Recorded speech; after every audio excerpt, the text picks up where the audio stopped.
Did you guys hear about McDonald's? Yeah, their stock is, Tanking. yeah, big time. Another food safety issue. It feels like we were just talking about, was it the waffle recall? Right, right. Yeah, this week. Listeria contamination. Yeah, and now we've got this E. coli outbreak linked to McDonald's. I mean, honestly, it makes you think twice, right? Mhm.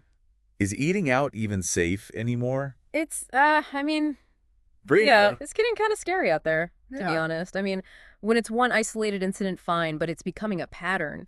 These massive brands, nationwide recalls, and now we've got this E. coli outbreak at McDonald's. It's really scary stuff. Even a fatality this time. Like, it's a pretty stark reminder of how vulnerable our food supply chain is. It's super unsettling. I Yeah. think, for some of our listeners who maybe don't follow E. coli that closely, it might be helpful to just quickly break down why this is such a big deal. Yeah, absolutely. So, E. coli is a bacteria that lives in our intestines. Most of it's actually harmless, but there are some strains that can cause severe illness.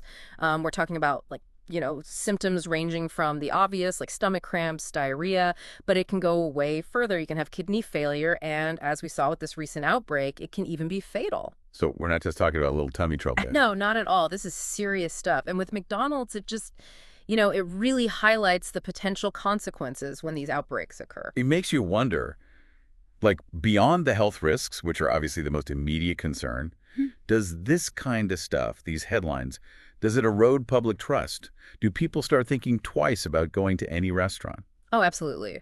I think this McDonald's scare, it could easily have a ripple effect throughout the entire restaurant industry. Like, consumers are going to become wary, right? They're going to think twice about eating out at all. It's a domino effect, potentially.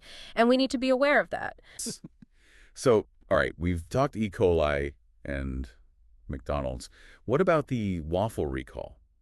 I feel like that's kind of gotten overshadowed a bit with this McDonald's news, but listeria contamination is nothing to sneeze at, right? Right. Yeah, very true. It's I mean, Listeria is another type of bacteria, and it might not make the headlines as often as E. coli, but it can be even more dangerous for certain groups.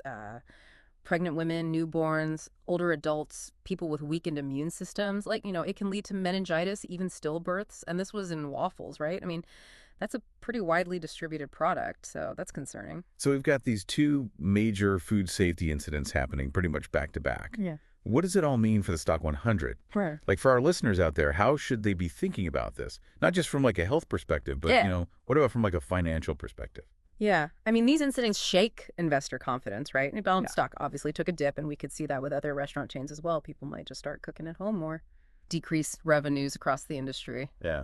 Definitely something to keep an eye on. It's almost ironic, isn't it? Fast food turning into like slow-acting bacteria. Yeah. I remember one time I got the worst food poisoning from this, like, street vendor. Talk about a bad investment. But, all jokes aside, this is serious stuff. What can our listeners do to navigate this whole thing, both in terms of, their health and their investments? I mean, I think just stay informed, right? Pay attention to the news, keep up with recalls, outbreaks, stay on top of any changes in food safety regulations. The more you know, the better decisions you can make about where you eat and which companies to invest in. Awareness, due diligence, and maybe pack a lunch once in a while. Exactly. All right. Big thanks for breaking all this down for us. And to our listeners, the Stock 100, stay informed, stay safe, and as always, thanks for listening.